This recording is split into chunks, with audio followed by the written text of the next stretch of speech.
hu kepada Allah, wa yakhsha dan takut seluruh perkara hu kepada Allah, illal kafiru kecuali illal kafira kecuali orang kafir minal insi dari golongan manusia wal jinni.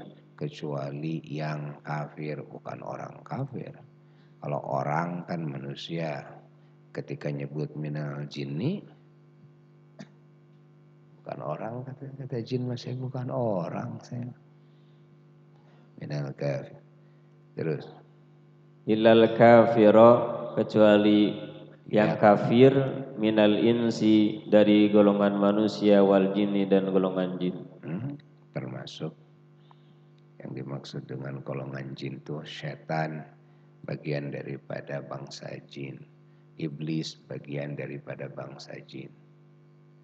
Jadi bangsa jin itu dibagi-bagi kelasnya oleh Allah Ta'ala. Bangsa jin itu ada bangsa jin yang dibuat dari apinya sangat panas sekali sehingga tidak menerima hidayah sama sekali. Itulah kelompok setan. Kelompok setan. Dan mereka dikasih kegagahan yang melebihi daripada jin yang kelompok kedua. Ada bangsa jin yang dibikin dari api yang lemah. Mereka biasa menerima taklif. Mereka ada mukminnya, ada kafirnya, ada yang solehnya, ada yang ahli maksiatnya. Bahkan ada walinya, ada ulamanya, ada syuhadanya. Tuh, macam-macam. Sama. Bangsa jin juga ada yang tukang HS-nya. Kayak manusia, kayak ente gitu. Nah, ngaji tapi HS saja. Insyaallah. Dan bangsa jin menerima kematian seperti hanya manusia walaupun galib-galibnya panjang umurnya. Kalau setan tidak mati-mati setan. Tidak bisa mati setan. Matinya nanti aja yaumul qiyamah. Itu kematian bangsa setan. Kalau bangsa jin mah biasa.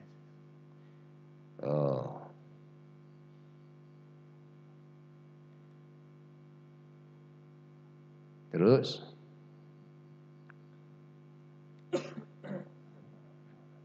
Qauluhu wasanya firman Allah, wa mallahu bighafilin lafad wa mallahu bighafilin.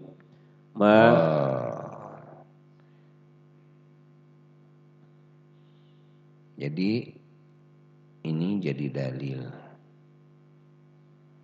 Ayat yang tadi itu jadi dalil.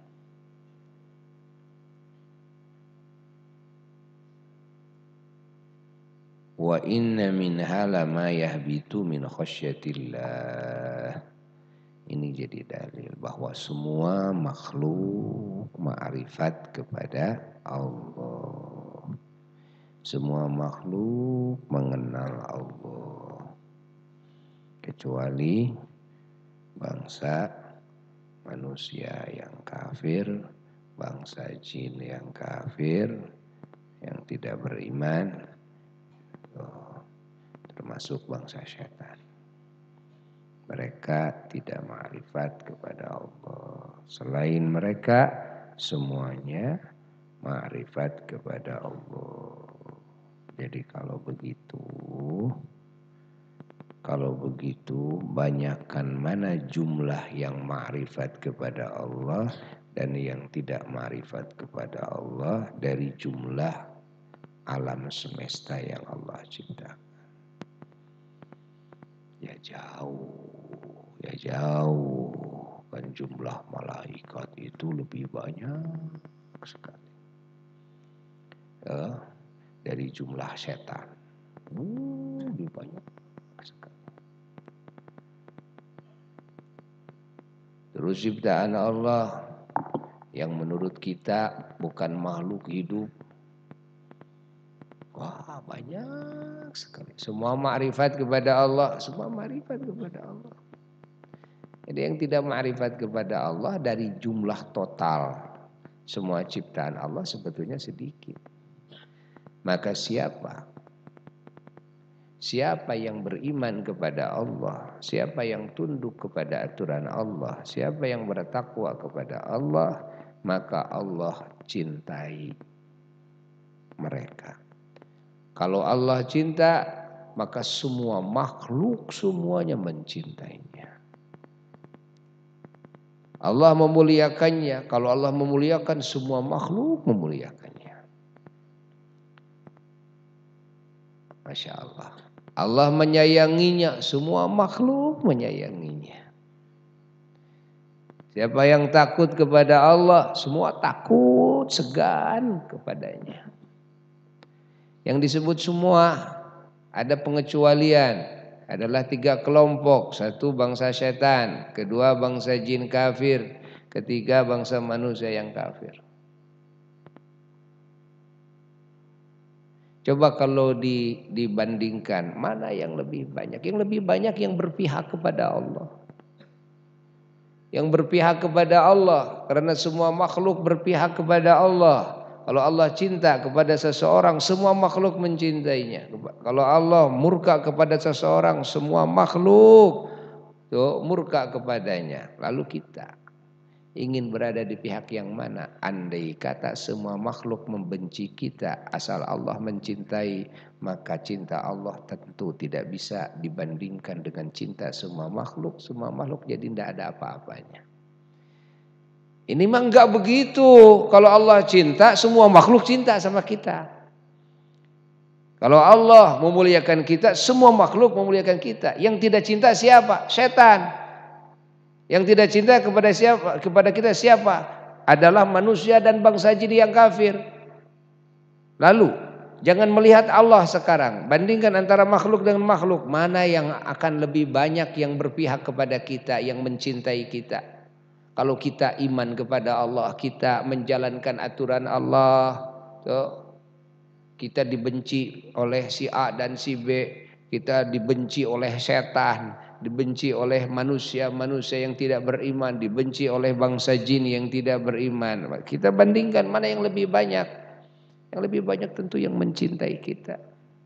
Kalau kita terpengaruh oleh orang-orang yang benci kepada kita, lalu malah kita mengikuti kepada jalan pemikiran mereka karena takut dibenci oleh mereka, maka kita berpindah dari kelompok yang lebih banyak yang berpihak kepada kita kepada kelompok yang lebih sedikit yang berpihak kepada kita. Kalau karena dari jumlah makhluk, itu kan, tentu jumlah makhluk itu jumlah setan, jin kafir dan bangsa manusia yang kafir lebih sedikit ketimbang jumlah semua makhluk Allah. Apalagi kalau Allah sudah berpihak kepada kita. Makanya sungguhlah sangatlah bodoh kalau orang dalam menjalankan perintah Allah, menjauhi larangan Allah, dia istiqomah lalu ada yang ngomel, kadang keluarganya, kadang tetangganya, itu kan. Kamu sih, itu kan, sok alim, kamu sih, itu kan, buat apa ngaji aja pulang subuh. Lalu kalau begitu kita mau ikut pihak mana? Udah, saya kan nggak ngaji.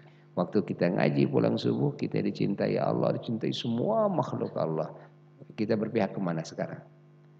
Saya enggak sekarang mah, saya diomelin terus. Baik, pindah sekarang ke kelompok yang mana? Kelompok yang lebih banyak apa lebih sedikit? Lebih sedikit. Lebih sedikit. Orang tidak sadar sampai situ. Benar kalau dalam jumlah manusia dan jumlah bangsa jin bahwa ahli neraka itu jumlah yang lebih banyak. Benar. Ini lagi bercerita tentang jumlah ahli surga dari kelompok manusia dan bangsa jin. Semua kelompok setan yang sangat banyak menjadi ahli neraka. Lalu mempengaruhi jin dan manusia, maka kebanyakan menjadi ahli neraka juga pengikut setan. Yang menjadi ahli surga dari per 1000-nya hanya seorang. yang jadi ahli surga. Tapi ini mah cerita tentang ahli surga dan ahli neraka. Bukan yang ma'rifat kepada Allah atau yang tidak ma'rifat kepada Allah. Kalau berbicara tentang yang ma'rifat kepada Allah, yang selalu bertasbih kepada Allah, yang selalu memuji Allah, yang selalu tunduk kepada Allah, yang selalu berpihak kepada Allah, itu mah semua alam semesta ma'rifat kepada Allah. Mana dalilnya ini? Ahli sunnah wal jamaah menyatakan kepada hal ini berdasarkan beberapa ayat Quran. Maka jangan takut. Jangan takut.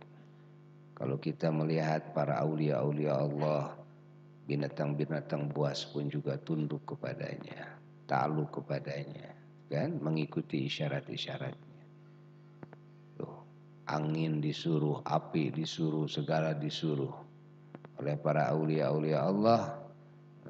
Enggak usah heran. Kenapa? Karena mereka tahu bahwa ini adalah manusia yang disayang oleh Allah, yang dicintai oleh Allah, dimuliakan oleh Allah, maka semuanya mencintainya, semuanya menyayanginya. Jadi bukan cuma malaikat saja, bukan.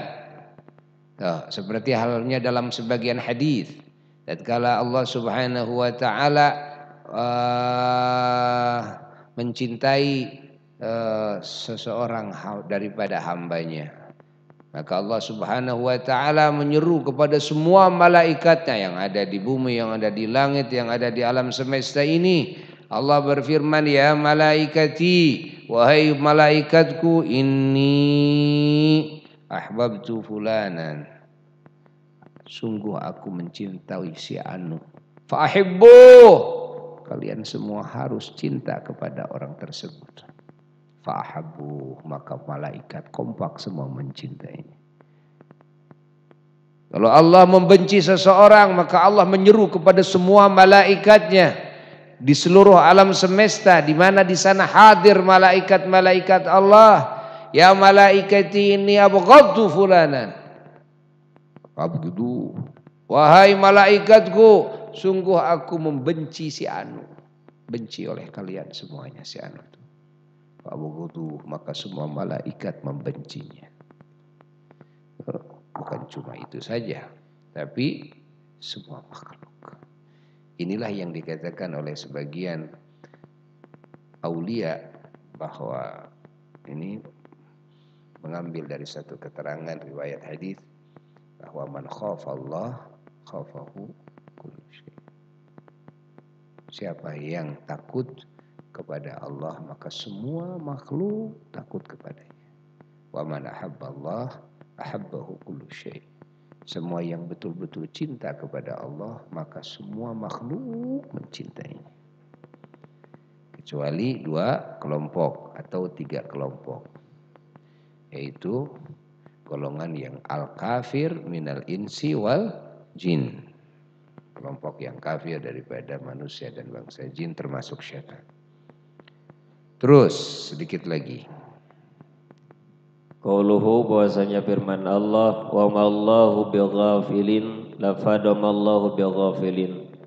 Ma, bahwasanya harap ma nafiyatun adalah ma nafi, wa lafdul jalalati, dan bahwasanya lafdul jalalah yakni lafad Allah ismuha adalah isimnya.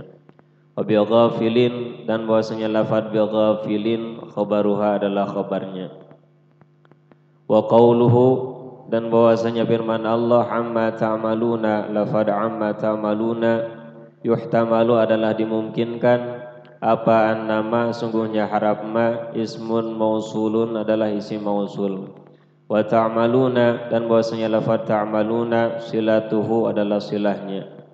Wal aidu, dan bahwasanya aidnya mahdhufun adalah dibuang, ay ya'ni 'anil ladzi ta'malunahu, lafad 'anil ladzi ta'malunahu. Wa yuhtamalu, dan dihtimalkan apa annaha sungguhnya ma masdariyatun adalah ma masdariyah, tasbuku yang bercampur ma'ama beserta apa-apa ba'daha sudah harap ma. Tusbaku yang bercampur. Tusbaku yang dilebur ma'ama beserta apa-apa ba'daha yang sesudahnya bimasdarin kepada masdarnya. Ma'ama badah. Terus Bimasdarin. Ay an amalikum, yakni lafad an amalikum. Jadi boleh kedua-duanya. Wa mallahu bighafilin 'anil ladzi ta'malunahu. Wa mallahu bighafilin an a'malikum. Boleh. Wa mallahu, dan tidaklah Allah bighafilin, adalah yang lupa, anil ladzi ta'malunahu, daripada apa-apa yang mana kalian melakukan kepada apa-apa itu, atau an a'malikum, Allah tidak lupa dari amal-amal kalian, ay an jami'i a'malikum al-zahirah wal batinah, dari semua amal-amal kalian, baik yang zahir maupun yang batin. Wallahu bighafilun amma ta'malun itu. Terus wallahu a'lam bissawab. Allah.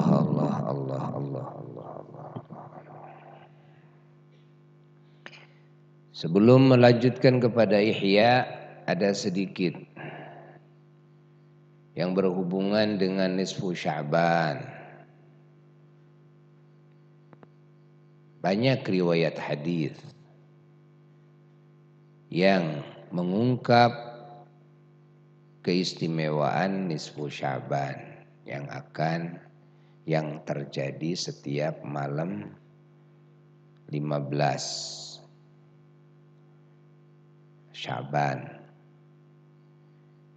dari mulai maghrib sampai subuh, yang mana malam 15 Sya'ban pada bulan ini untuk wilayah kita jatuh pada malam malam Ahad atau malam Senin.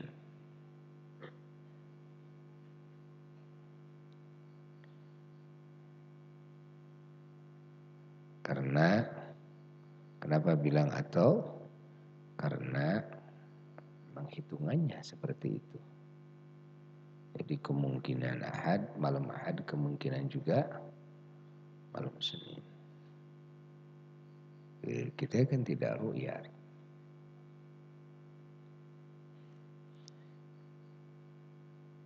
Tidak bisa dipastikan malam Ahad secara hakiki. Seperti tidak bisa ditentukan malam Senin secara hakikat. Maka kita dalam menyikapinya harus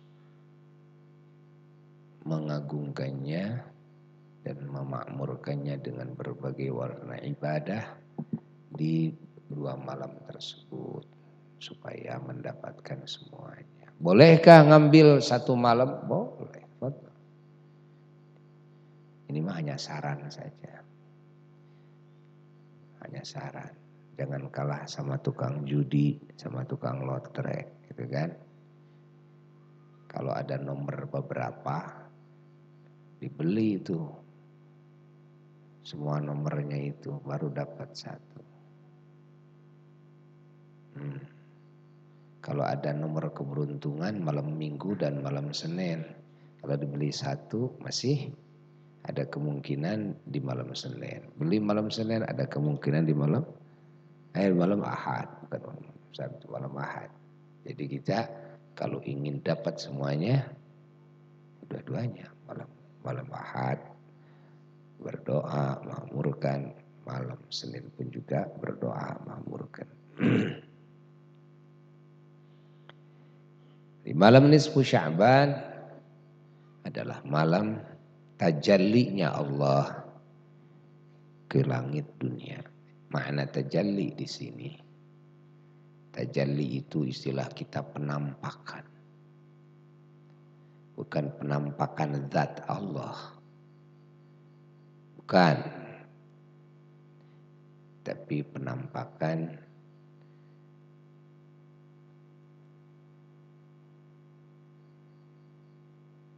rahasia-rahasia ilahi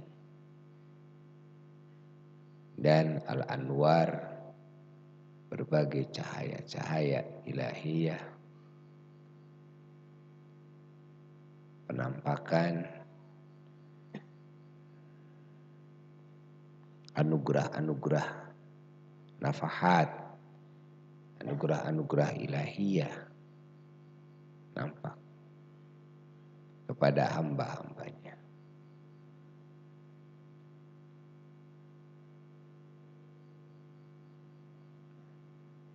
Maka hamba-hambanya akan bisa merasakan dan akan bisa menerima dari efek tajalli Allah Subhanahu wa ta'ala di malam tersebut. Malam nisfu Sya'ban adalah Lailatul Ghufran, malam mengampuninya Allah kepada mukminin, mukminat, muslimin, muslimat sejumlah bulu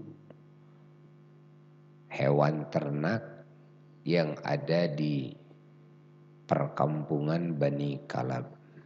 Di Jazirah Arabiyah ada perkampungan Bani Kalab yang semuanya ternak. Yang unta, yang domba gitu, macam-macam. Kalau begitu jumlahnya sangat banyak. Satu domba saja kira-kira berapa miliar ya jumlah bulunya. Oh, kalau begitu semuanya jadi ahli surga dong semua mukminin. Ya, betul. Tapi sayangnya Allah mengecualikan tatkala memberikan anugerah ampunan tersebut, Allah kecualikan dari beberapa orang. Di dalam hadis, dan ini banyak riwayatnya. Sebagian hadis meriwayatkan bagi yang kafir, yang musyrik tidak dikasih. Sebagian hadis menyatakan juga bagi yang musyahin, yang ada permusuhan dengan sesama mukmin dalam hatinya, tidak dikasih ampunan. Terus bagi yang al-aqli walidayh, yang menyakiti hati orang tuanya. Dalam riwayat lain, ada lagi bagi yang musbil, ada bagi laki-laki yang menutup mata kakinya dengan pakaiannya, ya, dengan maksud khuyala, yakni maksud bergaya bagi laki-laki. Ada lagi dalam riwayat lain adalah qatilun nafs, orang yang membunuh manusia tanpa dosa. Ada dalam riwayat lain orang yang zina tidak mendapatkan. Dalam riwayat lain orang yang sahir, yang tukang sihir atau yang mendatangi tukang sihir untuk menyihir. Dalam riwayat lain orang yang akilur riba, yang makan riba, termasuk memberi makannya, termasuk juga sekretarisnya, ansipnya, sekuritinya semua ke bawah. Masya Allah.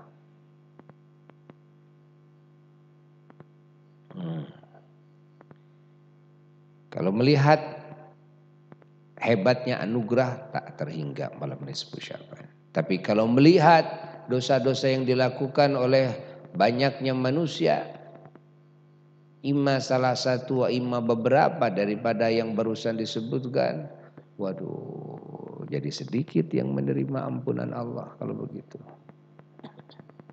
Maka kita menjelang malam nisfu Sya'ban harus mempersiapkan kita harus banyak muhasabah. Persiapkan dari sekarang. Siapa yang pernah menyakiti orang tua, minta ridho, minta ampunan kalau masih ada. Kalau sudah tidak ada, ziarah ke makamnya, bacakan Quran, tahlil, terus minta ampun kepada orang tuanya di atas kuburannya. Lalu berbuat baik, ihsan kepada orang tuanya. Ya, apalagi kalau bisa ngajak rame-rame orang lain untuk menghadiahkan bacaan yasin, tahlilan untuk orang tuanya, dan kita sedekah, istilah orang Indonesia, ngarwahkeun. Jadi berbuat kebaikan kepada para arwah, terutama kepada orang tua, diharapkan nanti orang tua kita ridho kepada kita, memaafkan kita. Maka tatkala masuk ke malam nisfu Sya'ban, kita termasuk golongan orang yang mendapat ampunan Allah.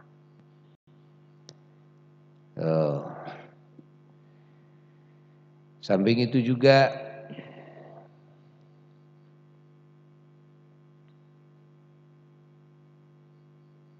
kita harus memeriksa hati kita. Jangan sampai ada syahna, ada bagdha, ada permusuhan dengan sesama, dengan saudara, dengan keluarga, dengan sahabat, dengan tetangga, dan siapapun. Karena yang ada permusuhan dalam hatinya, maka tidak akan mendapatkan ampunan Allah. Bukan berarti membebaskan kan kewajiban, membebaskan hak-hak kita, bukan.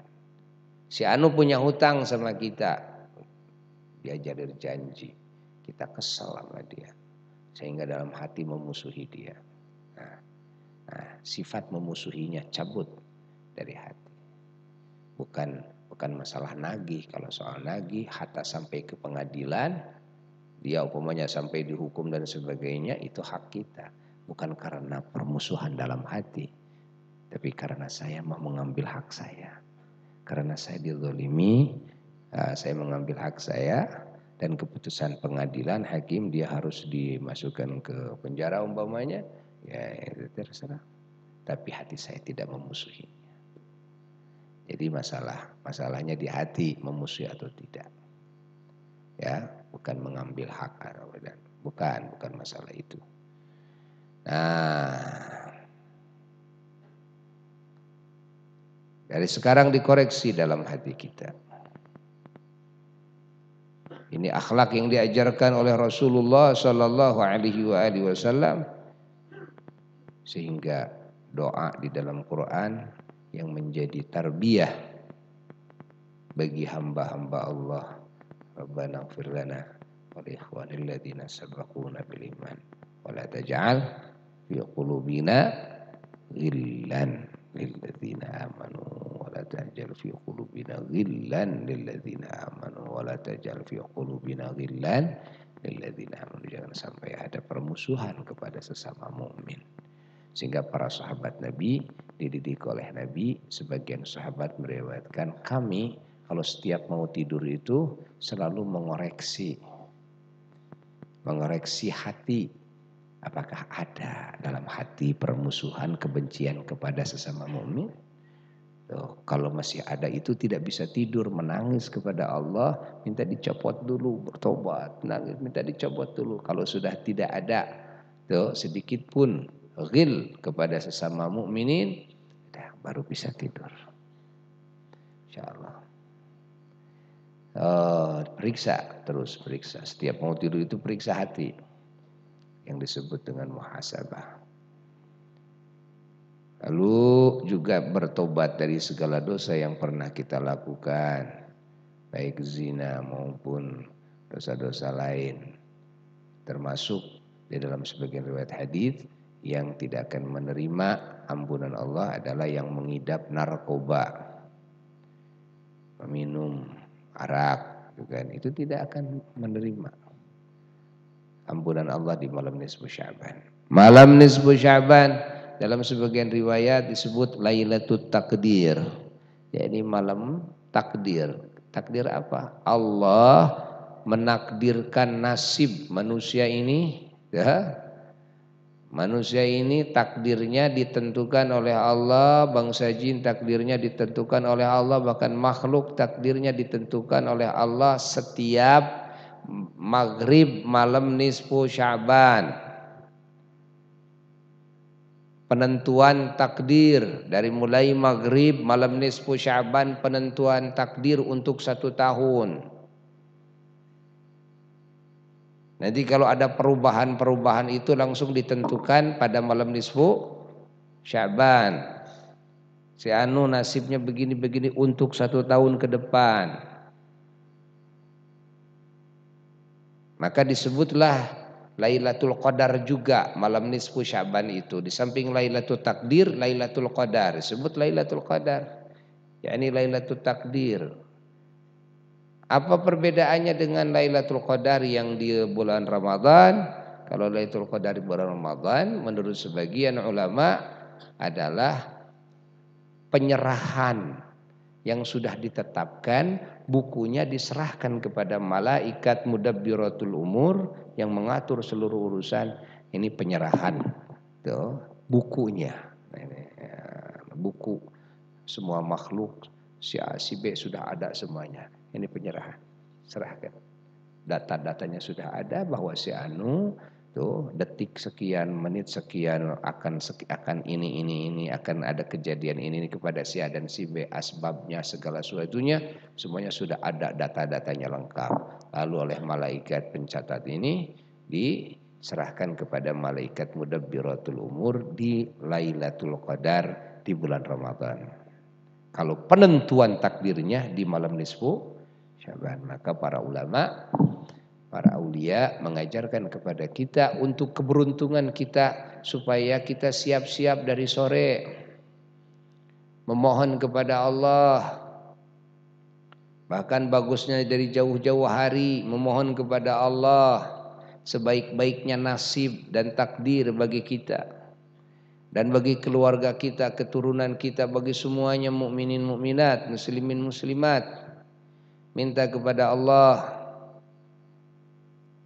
Sebagian ulama ada yang mendidik sedikitnya 3 permintaan. 3 permintaan aja sedikitnya. Apa itu? Permintaan kalau baca Yasin? Panjang umur. Panjang umur dalam ibadah kepada Allah. Apalagi dipinta dijamin dicukup oleh Allah sehingga tidak bergantung kepada makhluk, tidak membutuhkan makhluk karena dijamin oleh Allah, apalagi ditetapkan iman Islam. Ini sedikitnya, bukan berarti segitu kalau minta, kalau baca Yasin seabrek-abrek aja minta. Seabrek-abrek, ini sedikitnya seperti itu. Itu ajaran para ulama. Kapan itu dibacakan? Antara maghrib dan isya. Kenapa ditaruh di maghrib? Karena mulai penentuannya dari maghrib. Mulai penentuannya dari maghrib. Maka dari maghrib kita terus dampingi dengan doa. Takdir ini begitu mau diketok palu, ini permohonan siap. Dari mulai maghrib. Bahkan Al-Fakir menyarankan juga dari sorenya sudah baca Yasin. Nanti habis maghrib baca lagi Yasin. Dari awal, dari sorenya, dari siangnya sedekah, karena as-sadaqah tadfa'ul bala, bahwa sedekah itu menolak bala, berbagi bencana yang dohir, yang gaib, yang batin, wabil khusus bencana agama, termasuk dicopotnya iman Islam kita, na'udzubillahi min dzalik, di waktu sakaratul maut, na'udzubillahi min dzalik. Termasuk bencana agama itu adalah hilangnya hidayah dari hati, hilangnya kebenaran dari hati, pemikiran-pemikiran yang salah, mindset-mindset yang menyimpang daripada hak. Ini bencana, musibah yang sangat dahsyat sekali, lebih dahsyat daripada musibah duniawiyah. Tuh. Termasuk apa lagi yang disebut musibah? Bodoh. Karena gak mau ngaji suka, tapi setiap ngaji HS akhirnya gak dapat ilmu, gak dapat pengertian dalam agama. gitu kan? Ini juga musibah. Ini juga musibah. Kebodohan itu musibah, seperti hanya kesesatan musibah. Musibah yang besar. Nah, maka salah satu yang bisa menolak daripada musibah, daripada bencana dan bala apa? Sedekah. Sedekah, sedekah tarfa'ul bala. Maka orang tua kita di samping ngarwahkeun ada sedekah. Yang beli ayam itu ngaliwat, kadang ada yang numpang. Sedekah sama tetangga. Kan? Insyaallah. Bagusnya sebelumnya jangan sesudah nisfu Sya'ban, tapi sebelum maghrib kita sudah memberikan sedekah. Menolak bala, segala bala dunyawiyah, bala diniyah, bala ukhrawiyah. Lalu juga samping itu menghidupkan malam dengan salat.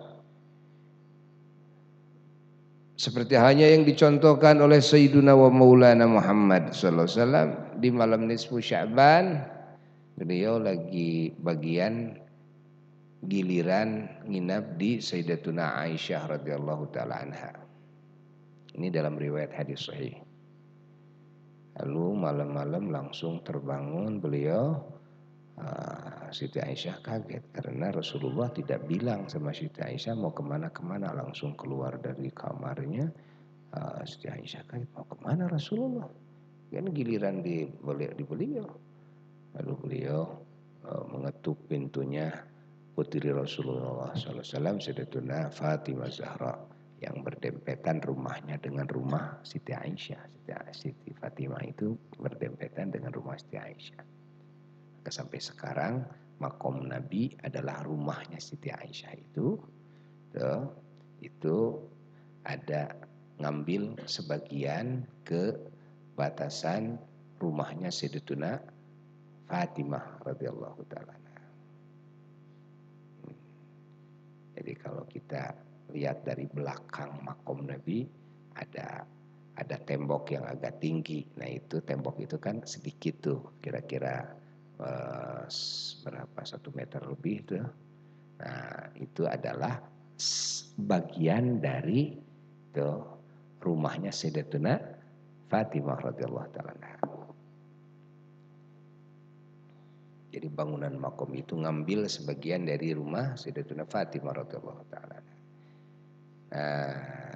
Sayyidatuna Aisyah begitu mengetuk menanyakan tentang Rasulullah kepada Sayyidatuna Fatimah, di sana ada Sayyidina Hasan, Sayyidina Husain radhiyallahu anhum ajma'in, semua tidak ada yang tahu. Malam-malam akhirnya ramai-ramai mencari Rasulullah sallallahu alaihi wasallam kemana.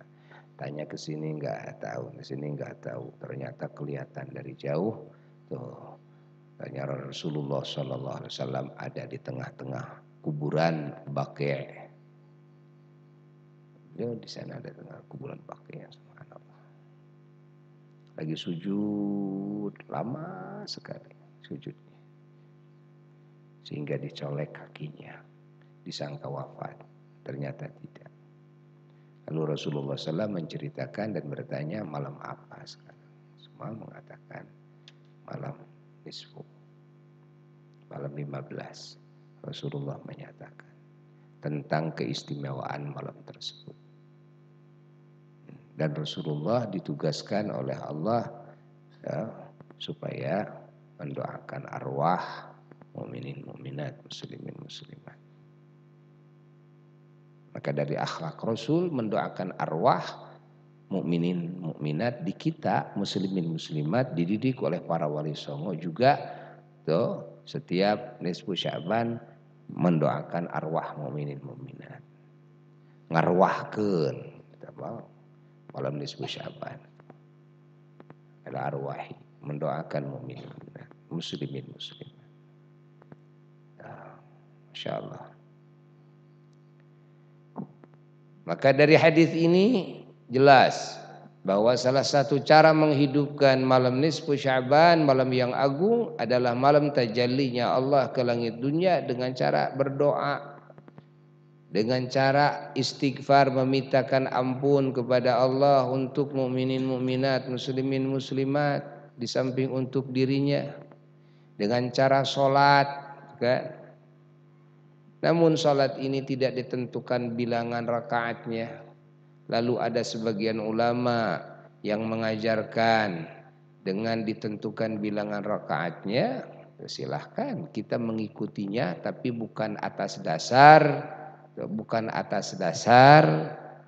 ini menurut Rasul gitu, bukan atas dasar menurut Nabi, tapi atas dasar menurut para ulama. Boleh. Adapun sebagian yang bersandar kepada hadis-hadis Nabi seperti yang diriwayatkan dalam Ihya Ulumuddin, silakan karena memang ada dasarnya, walaupun ini didhaifkan oleh sebagian. Siapa? Imam Ghazali Hujjatul Islam. Hujjatul Islam itu jarang sekali ahli hadis yang sampai derajatnya kepada al-hujjah. Hujjatul Islam jarang sekali. Jangan main-main dengan Imam Ghazali, Hujjatul Islam.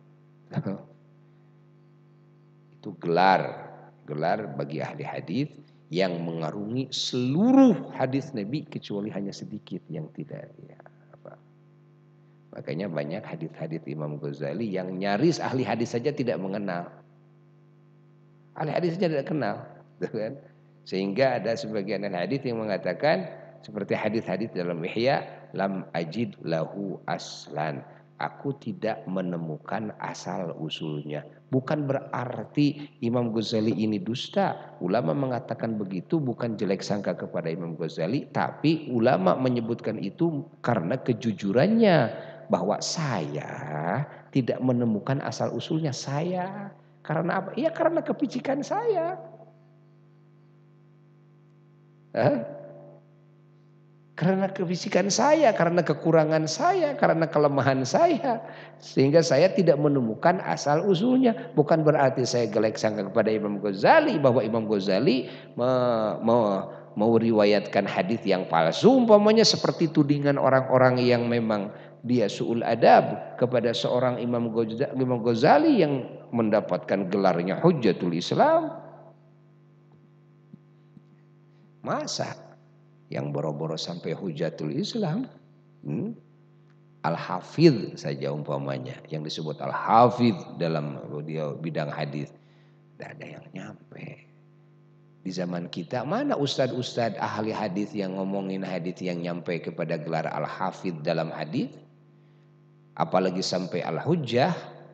Lalu kok bisa ya mengatakan Imam Ghazali hadisnya palsu, Imam Ghazali melemahkan, menjelek-jelekan Imam Ghazali. Masya Allah. Na'udzubillah min dzalik, summa na'udzubillah. Imam Iraqi saja sebagai ahli hadis yang begitu masyhur, Masya Allah, sampai mengatakan lam ajid lahu aslan. Aku tidak menemukan asal usulnya. Siapa? Aku. Karena apa? Ya karena kelemahanku gitu. Dengan ta'zim kepada Imam Ghazali. Siapa Imam Ghazali? Imam Ghazali meriwayatkan tentang sholat itu, ya. Andai kata kita mengesampingkan, saya tidak mengikuti kepada pendapat Imam Ghazali, tapi saya mengikuti kepada pendapat sebagian ulama-ulama ahli hadis, ulama-ulama ahli zahir yang menyatakan bahwa hadis tersebut umpamanya ada sebagian yang mengatakan sampai maudhu, ada yang sebagian sampai mengatakan dhaif, yang sangat dhaif sekali sehingga tidak bisa dijadikan hujjah. Oke, tapi ingat, yang menjadi permasalahan bukan masalah sholatnya, tapi yang menjadi permasalahan masalah menentukan bilangannya. Paham? Menentukan bilangannya. Kalau masalah sholat, Rasul juga dalam hadis sahih loh sholat. sampai lama sujudnya. Tapi menentukan bilangannya yang tidak ditentukan. Lalu kalau kita menentukan bilangan yang tidak ditentukan oleh Nabi berapa rakaat, bolehkah kita? Boleh, tapi jangan disandarkan kepada Nabi. Karena sholat sunnah itu tidak ada batasan bilangan.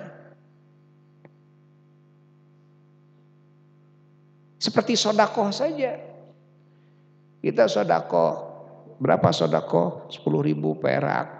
Siapa yang menentukan sodakoh 10.000 perak? Rasulullah kah? Tidak.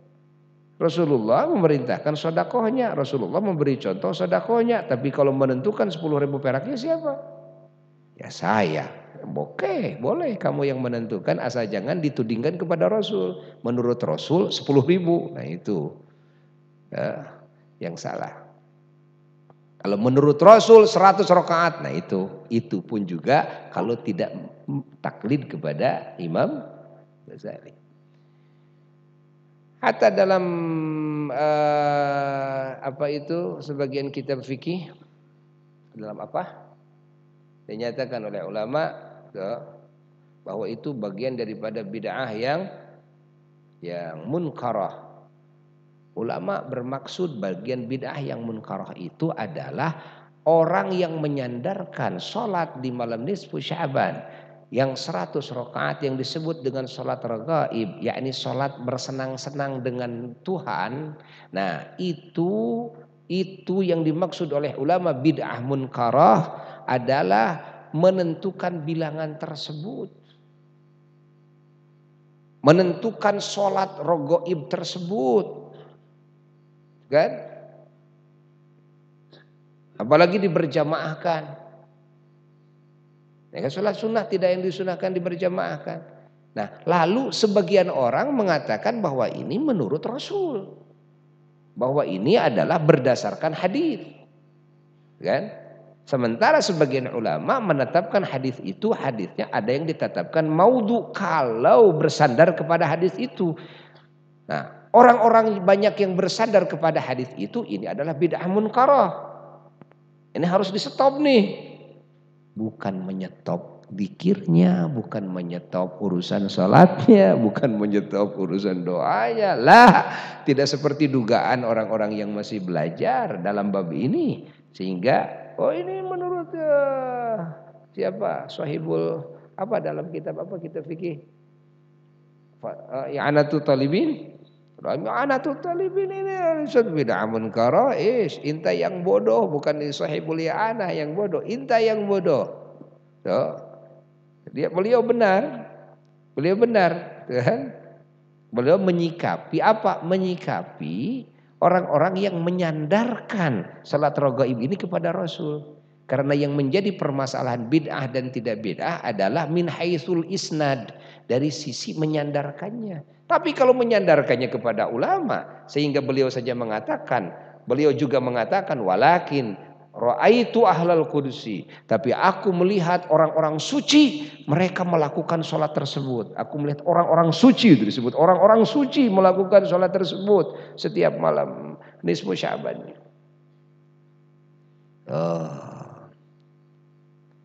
Fahami oleh kita ini banyak yang tidak faham dalam bab ini, akhirnya menuding dengan tudingan yang salah lagi, su'ul adab lagi kepada ulama yang suka melakukan 100 rakaat itu. Para wali di malam nisfu Sya'ban itu bukan orang-orang awam, para aulia Allah, orang-orang ahli suci, ya 100 rakaat, ya mending 100 rakaat. Ada yang sampai 1000 rakaat. Insyaallah. Ngasaan memeh payah. 100 rakaat. Ngasaan. Mana tukang olahraga teh. Saya kuat main bola 3. Gitu. 3 putaran. Saya kuat badminton 5 set. Kuat salat sakumaha ayeuna. Kan kuat 2 rakaat. Bohong nu gagah teh. Nu gagah teh bohong, ya, gagah. Bisa lari larina kiloan, naik sepeda puluhan kilo, ratusan kilo. Yang gagah mah tinggal we salatna. Mun salatna bisa ratusan rakaat, angkat jempol baru gagah. Ai salatna ngaleh-leh ya. Itu bukan tempe itu. Tempe tahu. Tuh. Jago panco, wah saya jago panco, lain jago panco, sanu jago sholat. Malam nisfu Sya'ban. Malam nisfu Sya'ban, malam yang sangat agung, dan malam nisfu Sya'ban disebut Lailatul Ijabah, malam ijabah doa. Malam nisfu Sya'ban dalam sebagian riwayat hadis malam diturunkannya ayat sholawat. Ya, maka harus perbanyak sholawat kepada Nabi. Sing loba teh. Malam nisfu Sya'ban usahakan begadang. Cekolot mangabungbang. Tuh, demi mengagungkan malam yang agung dengan berbagai warna zikir, dengan berbagai warna ibadah, hidupkan malam tersebut. Tuh, terutama dengan sholawat dan salam. Ingat, malam nisfu Sya'ban malam ijabah doa. Disebutnya juga Lailatul Ijabah, malam ijabah doa. Banyak namanya malam nisfu Sya'ban, termasuk Lailatul Takbir, Lailatul Qadar, Lailatul Ijabah itu malam nisfu Sya'ban itu. Lailatul Tajalli, malam tajallinya Allah ke langit dunia. Allah. Kalau malam Ahad di mana jadwal pengajian? Ya. Di mana? Malam Ahad. Ada? Popo ada? Banjaran. Ya, kita ngadain dulu di sini dulu. Malam Ahad. Jadi maghrib ya. Nah, maghrib. Insyaallah. Anak-anak santri maghrib. Dan anak santri laki-laki perempuan malamnya usahakan tidak tidur. Apalagi yang mau mendapat futuh, keterbukaan untuk ilmu itu susah cari yang semalam full semuanya saat ijabah. Semalam full semuanya saat ijabah. Susah cari. Seperti halnya malam nisfu Sya'ban. Bangun. Salat.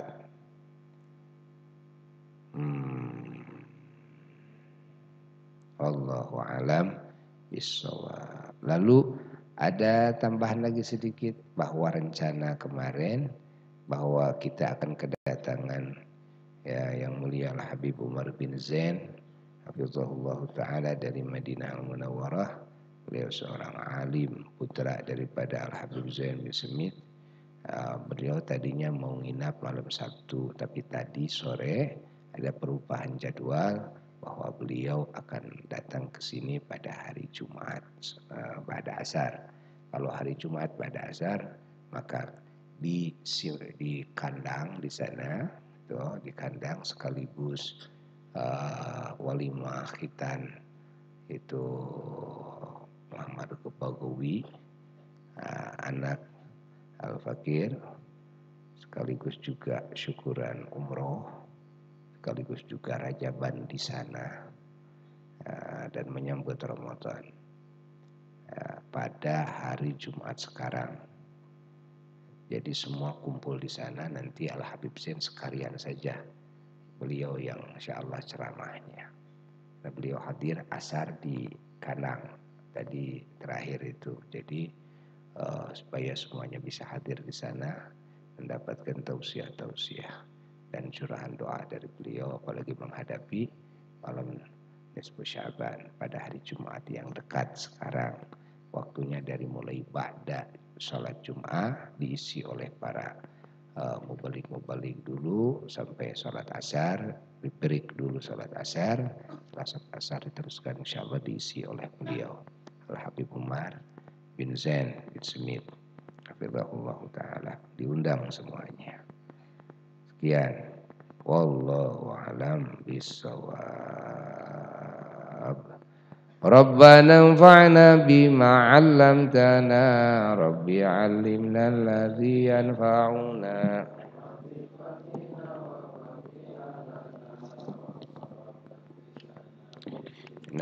ma'a ahlil qudri unza wa zakar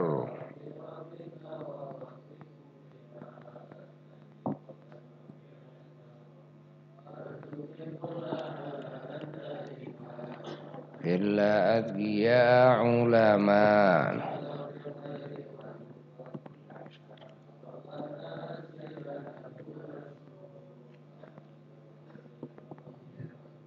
waqdi 'anna rabbana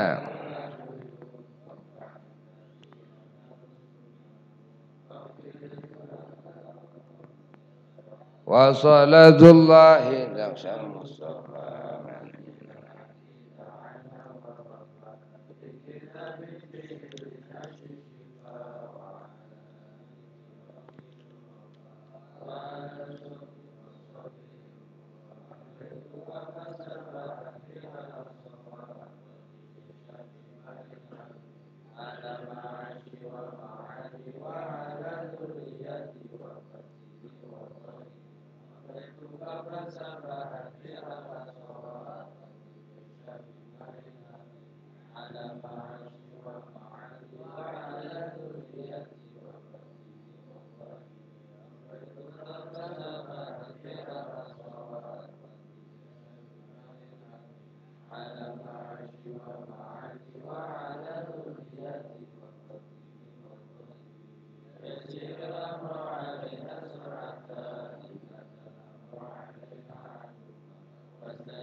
Ada undangan untuk haul yang mulia Maha Guru kita semua Abuya